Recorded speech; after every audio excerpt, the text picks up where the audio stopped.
Confident ಉದ್ಯಮಿ ರಾಯ್ ಆತ್ಮಹತ್ಯೆ ಪ್ರಕರಣ. ಎಸ್ಐಟಿಗೆ ತಲೆನೋವಾದ ಹಣಕಾಸು ವ್ಯವಹಾರ. ಕೋಟಿ ಕುಬೇರ ಕಾನ್ಫಿಡೆಂಟ್ ಗ್ರೂಪ್ ಮಾಲೀಕ ಸಿಜೆ ರಾಯ್ ಆತ್ಮಹತ್ಯೆ ಪ್ರಕರಣದ ತನಿಖೆಯನ್ನ ಎಸ್ಐಟಿ ಚುರುಕುಗೊಳಿಸಿದೆ. ಸದ್ಯ ಎಸ್ಐಟಿ ಅಧಿಕಾರಿಗಳಿಗೆ ರಾಯ್ ಫೈನಾನ್ಸ್ ಟ್ರಾನ್ಸಾಕ್ಷನ್ ತಲೆನೋವಾಗಿದೆ. ರಾಯ್ ಹಣಕಾಸು ವ್ಯವಹಾರಕ್ಕೆ ಸಂಬಂಧಿಸಿದಂತೆ ಎಸ್ಐಟಿ ಅಧಿಕಾರಿಗಳು ಹಣದ ವರ್ಗಾವಣೆಯ ದಾಖಲೆಗಳನ್ನು ಪರಿಶೀಲನೆ ನಡೆಸುತ್ತಿದ್ದಾರೆ. ಹಣದ ವಿಚಾರದಲ್ಲಿ ಏನಾದರೂ ಸಮಸ್ಯೆಯಾಗಿ ಆತ್ಮಹತ್ಯೆ ದಾರಿ ಹಿಡಿದ್ರಾ ಎಂದು ತನಿಖಾ ಅಧಿಕಾರಿಗಳು ಪರಿಶೀಲನೆ ನಡೆಸುತ್ತಿದ್ದಾರೆ. ರಾಯ್ ವ್ಯವಹಾರದ ಬಗ್ಗೆ ತನಿಖೆ. ರಾಯ್ ಹಣಕಾಸು ವ್ಯವಹಾರದ ಬೆನ್ನು ಬಿದ್ದ ಎಸ್ಐಟಿ ಫೈನಾನ್ಸ್ನಲ್ಲಿ ಸಮಸ್ಯೆ ಆಗಿ ಆತ್ಮಹತ್ಯೆಗೆ ನಿರ್ಧರಿಸಿದ್ರಾ? ಎಲ್ಲೆಲ್ಲಿ ಹಣ ವರ್ಗಾವಣೆ ಆಗಿದೆ ಎಂದು ತಲಾಶ್. ವಿದೇಶ ಸೇರಿ ಅಂತಾರಾಜ್ಯ ಹಣಕಾಸು ಲೇವಾದೇವಿ ದಾಖಲೆ ಪರಿಶೀಲನೆ. ಹಣ ವರ್ಗಾವಣೆ ದಾಖಲೆ ಪರಿಶೀಲನೆಗೆ ಬೇಕಂತೆ 20 ದಿನ. ದಾಖಲೆ ಪರಿಶೀಲನೆಗಾಗಿಯೇ ಕೆಲ ಖಾಸಗಿ ಆಡಿಟರ್ಗಳ ನೇಮಕ. ಬ್ಯಾಂಕ್ಗಳಿಂದಲೂ ದಾಖಲೆ ಕೇಳಿರುವ ತನಿಖಾಧಿಕಾರಿ. ಈವರೆಗೆ ಐಟಿ ಅಧಿಕಾರಿಗಳ ಪಾತ್ರದ ಬಗ್ಗೆ ಸಿಕ್ಕಿಲ್ಲ ಸಾಕ್ಷ್ಯ. ಹೀಗೆ ಹಲವಾರು ಆಯಾಮದಲ್ಲಿ ಪ್ರಕರಣವನ್ನ ಎಸ್ಐಟಿ ತನಿಖೆ ಮಾಡ್ತಿದೆ. ಹಣಕಾಸು ವ್ಯವಹಾರದಲ್ಲಿ ತೊಂದರೆಯಾಗಿತ್ತಾ ಇಲ್ವಾ ಎಂದು ತನಿಖೆ ಬಳಿಕ ಬಯಲಾಗಲಿದೆ. ಐಟಿ ಟಾರ್ಚರ್ಗೆ ರಾಯ್ ಸುಸೈಡ್ ಆರೋಪ. ಇನ್ನೂ ದೂರು ಕೊಡದ ಕುಟುಂಬಸ್ಥರು. ಮುಂದುವರೆದ ಐಟಿ ಅಧಿಕಾರಿಗಳ ವಿಚಾರಣೆ.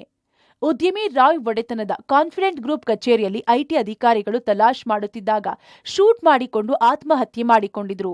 ಕುಟುಂಬಸ್ಥರು ಸಿಜೆ ರಾಯ್ ಸಾವಿಗೆ ಐಟಿ ಅಧಿಕಾರಿಗಳ ಕಿರುಕುಳವೇ ಕಾರಣವಾಗಿದೆ ಎಂದು ರಾಯ್ ಸಹೋದರ ಬಾಬು ಆರೋಪಿಸಿದ್ರು.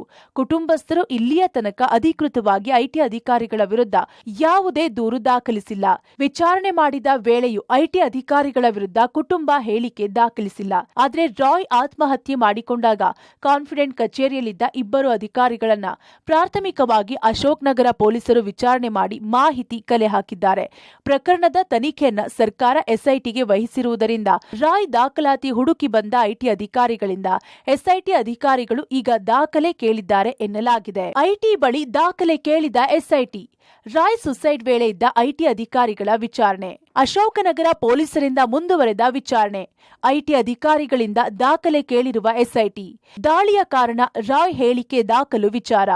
ಎಷ್ಟು ಸಮಯ ರಾಯ್ ವಿಚಾರಣೆ ನಡೆಸಲಾಗಿದೆ? ಮಾಹಿತಿ ಕೊಡುವಂತೆ ಐಟಿ ಅಧಿಕಾರಿಗಳಿಗೆ ಸೂಚನೆ ಕೊಡಲಾಗಿದೆ. ಈ ಎಲ್ಲಾ ಮಾಹಿತಿಗಳ ಸಂಗ್ರಹವಾದ ಮೇಲೆ ಪ್ರಕರಣಕ್ಕೆ ಇನ್ನಷ್ಟು ತಿರುವು ಸಿಗುವ ಸಾಧ್ಯತೆ ಇದೆ. ಇನ್ನು ಕಾನ್ಫಿಡೆಂಟ್ ಗ್ರೂಪ್ ಕಚೇರಿಯಲ್ಲಿ ಅಪಾರ ಪ್ರಮಾಣದ ದಾಖಲೆಗಳನ್ನ ಎಸ್ಐಟಿ ವಶಕ್ಕೆ ಪಡೆದಿದೆ.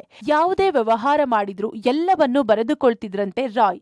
ಇಂದಿನ ವ್ಯಾಪಾರ ವ್ಯವಹಾರ, ಯಾರನ್ನ ಭೇಟಿ ಮಾಡಬೇಕು, ಎಲ್ಲಿಗೆ ಹೋಗಬೇಕು ಎಲ್ಲವನ್ನೂ ಕೈ ಬರಹದಿಂದಲೇ ಬರೆದಿಡುತ್ತಿದ್ರಂತೆ. ರಾಯ್ ಕೈ ಬರಹದಲ್ಲಿ ಬರೆದಿರುವ ಅಪಾರ ಪ್ರಮಾಣದ ದಾಖಲೆಗಳನ್ನ ಎಸ್ಐಟಿ ಸದ್ಯಕ್ಕೆ ವಶಕ್ಕೆ ಪಡೆದಿದೆ. ಎಲ್ಲಾ ದಾಖಲೆಗಳನ್ನ ಕೂಲಂಕುಷವಾಗಿ ಪರಿಶೀಲನೆ ನಡೆಸುತ್ತಿದ್ದಾರೆ. ಸಿಜೆ ರಾಯ್ ಆತ್ಮಹತ್ಯೆ ಪ್ರಕರಣಕ್ಕೆ ಸಂಬಂಧಪಟ್ಟ ಹಾಗೆ ಈಗಾಗಲೇ ಎಸ್ಐಟಿ ಅಧಿಕಾರಿಗಳು ಐಟಿ ಅಧಿಕಾರಿಗಳನ್ನ ವಿಚಾರಣೆ ನಡೆಸಿರುವಂತದ್ದು. ಇದೇ ಸಂದರ್ಭದಲ್ಲಿ ಕಾನ್ಫಿಡೆಂಟ್ ಗ್ರೂಪ್ ಮೇಲೆ ದಾಳಿ ಮಾಡಿದ ಕಾರಣ ಏನು ಮತ್ತೆ ಎಷ್ಟು ಗಂಟೆಗಳ ಕಾಲ ದಾಳಿ ಮಾಡಿದ್ರೆ ಅನ್ನೋ ಮಾಹಿತಿಯನ್ನ ಕೇಳಿದ್ದಾರೆ. ಮತ್ತೊಂದು ಕಡೆ ಸಿಜೆ ರಾಯ್ ಅವರ ಕಚೇರಿಯಲ್ಲಿ ಒಂದಷ್ಟು ದಾಖಲೆಗಳು ಕೂಡ ಪತ್ತೆಯಾಗಿದ್ದಾವೆ. ಆ ದಾಖಲೆಗಳನ್ನ ಪರಿಶೀಲನೆ ನಡೆಸಿದಂತ ಎಸ್ಐಟಿ ಅಧಿಕಾರಿಗಳಿಗೆ ಆ ಸಿಜೆ ರಾಯ್ ಅವರು ನಡೆಸ್ತಿದ್ದಂತ ಎಲ್ಲ ವ್ಯವಹಾರಗಳಾಗಿರ್ಬೋದು ಮತ್ತೆ ಮುಂದಿನ ಯಾರನ್ನೆಲ್ಲ ಭೇಟಿ ಮಾಡಬೇಕು ಅನ್ನೋ ಎಲ್ಲವನ್ನೂ ಸೇರಿದಂತೆ ಅವರು ಬರ್ಕೋತಾ ಇದ್ರು ಅನ್ನೋದೊಂದು ಅವ್ರದ್ದು ಹವ್ಯಾಸ ಇತ್ತು. ಆ ಹವ್ಯಾಸಕ್ಕೆ ಸಂಬಂಧಪಟ್ಟ ಹಾಗೆ ಎಲ್ಲವನ್ನೂ ಕೂಡ ಆ ಪತ್ರಗಳನ್ನು ಕೂಡ ಈಗಾಗಲೇ ಎಸ್ಐಟಿ ಅಧಿಕಾರಿಗಳು ಸಂಗ್ರಹ ಮಾಡಿದ್ದಾರೆ. ಆ ಸಂಗ್ರಹ ಮಾಡಿದಂತ ದಾಖಲೆಗಳಲ್ಲಿ ಆತ್ಮಹತ್ಯೆಗೆ ನಿಖರ ಕಾರಣ ತಿಳಿಯಬಹುದಾ ಅನ್ನೋದನ್ನು ಕೂಡ ಪರಿಶೀಲನೆ ನಡೆಸಿದ್ದಾರೆ. ರಾಯ್ ಫೋನ್ ಜಾಲಾಡಿದ ಎಸ್ಐಟಿ. ಫೋನ್ನಲ್ಲಿ ರಾಯ್ ಮಾತನಾಡಿರುವುದೇ ಕಡಿಮೆ. ಉದ್ಯಮಿ ರಾಯ್ ಆತ್ಮಹತ್ಯೆ ಮಾಡಿಕೊಂಡ ಕಾನ್ಫಿಡೆಂಟ್ ಕಚೇರಿಯ ಕೊಠಡಿಯಲ್ಲಿ ರಾಯ್ ಅವರ 2 ಮೊಬೈಲ್ ಪತ್ತೆಯಾಗಿತ್ತು. ಒಂದು ಆಂಡ್ರಾಯ್ಡ್ ಮೊಬೈಲ್, ಇನ್ನೊಂದು ಐಫೋನ್. 2 ಫೋನ್ಗಳನ್ನ ಎಸ್ಐಟಿ ಸೀಸ್ ಮಾಡಿತ್ತು. ರಾಯ್ ಫೋನ್ನಲ್ಲಿದ್ಯಾ ಸುಸೈಡ್ ರಹಸ್ಯ? ಎಸ್ಐಟಿಯಿಂದ ರಾಯ್ಗೆ ಸೇರಿದ 2 ಫೋನ್ ಸೀಸ್, ಒಂದು ಆಂಡ್ರಾಯ್ಡ್ ಮತ್ತೊಂದು ಐಫೋನ್. ಆಂಡ್ರಾಯ್ಡ್ ಫೋನ್ನಲ್ಲಿ ಕಾಲ್ ಡೀಟೇಲ್ಸ್ ಪರಿಶೀಲನೆ. ಫೋನ್ನಲ್ಲಿ ಕಾಂಟ್ಯಾಕ್ಟ್ ಲಿಸ್ಟ್ ಅತಿ ಕಡಿಮೆ ಇದೆ. 2 ಫೋನ್ನಲ್ಲಿ ರಾಯ್ ಮಾತನಾಡಿದ್ದು ಕಡಿಮೆ. ಹೆಚ್ಚಾಗಿ 1-to-1 ಮಾತನಾಡಿದ್ದ ರಾಯ್. ಐಫೋನ್ ಪಾಸ್ವರ್ಡ್ ಓಪನ್ ಮಾಡಬೇಕಿದೆ. ಬಳಿಕ ಐಫೋನ್ನಲ್ಲಿ ಮಾಹಿತಿ ಲಭ್ಯ ಸಾಧ್ಯತೆ ಇದೆ. ಐಫೋನ್ ಪಾಸ್ವರ್ಡ್ ಓಪನ್ ಆದ ಬಳಿಕ ಅದರಲ್ಲಿ ಏನಾದರೂ ಕೊನೆಯದಾಗಿ ಮಾತನಾಡಿರುವಂತಹ ಮಾಹಿತಿ ಸಿಗುತ್ತಾ ಅನ್ನೋದನ್ನ ಪರಿಶೀಲಿಸಲಿದ್ದಾರೆ. ಐಫೋನ್ನಲ್ಲಿ ಕಾಂಟ್ಯಾಕ್ಟ್ ಲಿಸ್ಟ್ ವಿರಳವಾಗಿದ್ದರೆ ತನಿಖಾ ತಂಡಕ್ಕೆ ಮೊಬೈಲ್ ಸಿಡಿಆರ್ ವರದಿಯಿಂದ ಪ್ರಮುಖವಾದ ವಿಚಾರ ಬಯಲಿಗೆ ಬರುವುದು ಕಷ್ಟ ಸಾಧ್ಯ ಎನ್ನಲಾಗ್ತಿದೆ. ಇನ್ನು ರಾಯ್ ಸುಸೈಡ್ ಕೇಸಲ್ಲಿ ವೈದ್ಯರಿಗೆ ರಕ್ತದ ಕಲೆ ಇರೋ ರಾಯ್ ಬನಿಯನ್ ಮತ್ತು ಟಿ ಶರ್ಟ್ ತಲೆನೋವು ತಂದೊಡ್ಡಿದೆ. ಮರಣೋತ್ತರ ಪರೀಕ್ಷೆಯ ವರದಿ ಜೊತೆಗೆ ಟಿ ಶರ್ಟ್ ಮತ್ತು ಬನಿಯನ್ ಕೂಡ ಫಾರೆನ್ಸಿಕ್ಗೆ ಕಳುಹಿಸಲಾಗಿದೆ. ರಕ್ತದ ಕಲೆ, ಗನ್ ಪೌಡರ್ ಹಾಳಾಗದಂತೆ ಕಾಪಾಡಲು ಕಂಪ್ಲೀಟ್ ಡ್ರೈ ಮಾಡಲಾಗ್ತಿದ್ದು, ಮುಂದಿನ 2-3 ದಿನಗಳಲ್ಲಿ ಮರಣೋತ್ತರ ಪರೀಕ್ಷೆ ವರದಿ ಜೊತೆ ರಕ್ತದ ಕಲೆ ಬಗ್ಗೆಯೂ ವರದಿ ನೀಡಲಿದ್ದಾರೆ.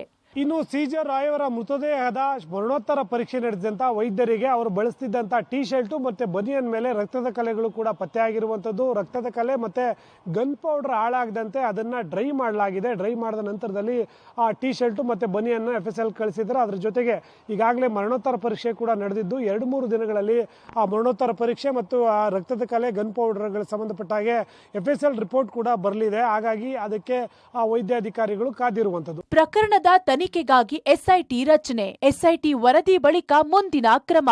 ಗೃಹ ಸಚಿವ ಪರಮೇಶ್ವರ್ ಹೇಳಿಕೆ. ಇನ್ನು ರಾಯ್ ಆತ್ಮಹತ್ಯೆ ಪ್ರಕರಣದಲ್ಲಿ ಕೇರಳ ಸಿಎಂ ನ್ಯಾಯಾಂಗ ತನಿಖೆ ಮತ್ತು ಐಟಿ ಅಧಿಕಾರಿಗಳ ವಿಚಾರಣೆ ಮಾಡುವಂತೆ ಆಗ್ರಹಿಸಿ ವಿತ್ತ ಸಚಿವೆ ನಿರ್ಮಲಾರಿಗೆ ಪತ್ರ ಬರೆದಿದ್ದಾರೆ. ಈ ಬಗ್ಗೆ ಪ್ರತಿಕ್ರಿಯಿಸಿದ ಗೃಹ ಸಚಿವ ಪರಮೇಶ್ವರ್, ಪತ್ರ ಬರೆಯಲಾಗಿದೆ ಎಂಬುದು ತಿಳಿದಿದೆ. ಐಟಿ ಇಲಾಖೆ ನಿರ್ಮಲಾ ಸೀತಾರಾಮನ್ ಅವರ ಅಡಿ ಬರುತ್ತೆ. ಅವರು ನ್ಯಾಯಾಂಗ ತನಿಖೆಗೆ ಆರ್ಡರ್ ಮಾಡ್ತಾರಾ ನೋಡ್ಬೇಕಿದೆ. ನಾವು ರಾಜ್ಯ ಮಟ್ಟದಲ್ಲಿ ಎಸ್ಐಟಿ ರಚನೆ ಮಾಡಿದ್ದೇವೆ.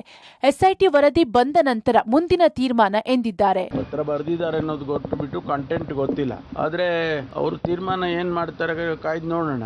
ಐಟಿ ಡಿಪಾರ್ಟ್ಮೆಂಟು ಶ್ರೀಮತಿ ನಿರ್ಮಲಾ ಸೀತಾರಾಮನ್ ಅವರಿಗೆ ಬರುತ್ತೆ. ಅವರು ಏನು ಜುಡಿಷಿಯಲ್ ಎನ್ಕ್ವೈರಿ ಆದೇಶ ಮಾಡ್ತಾರಾ ಅಥವಾ ಇನ್ನೊಂದೇ ಮಾಡ್ತಾರಾ ಗೊತ್ತಿಲ್ಲ. ಅದನ್ನು ತಿಳ್ಕೊಂಡೆ ನೋಡೋಣ. ನಾವು ಮಾಡೋದು ರಾಜ್ಯ ಮಟ್ಟದಲ್ಲಿ ಒಂದು SIT ಮಾಡಿದ್ದೀವಿ. ಆ SIT ತನಿಖೆ ಪ್ರಾರಂಭ ಮಾಡಿದ್ದಾರೆ. ಅದರಲ್ಲಿ ಏನು ಬರುತ್ತೆ ವರದಿ ಅದನ್ನ ನೋಡಿ ಆನಂತರ ನಾವು ತೀರ್ಮಾನಗಳು ಮಾಡ್ತೀವಿ.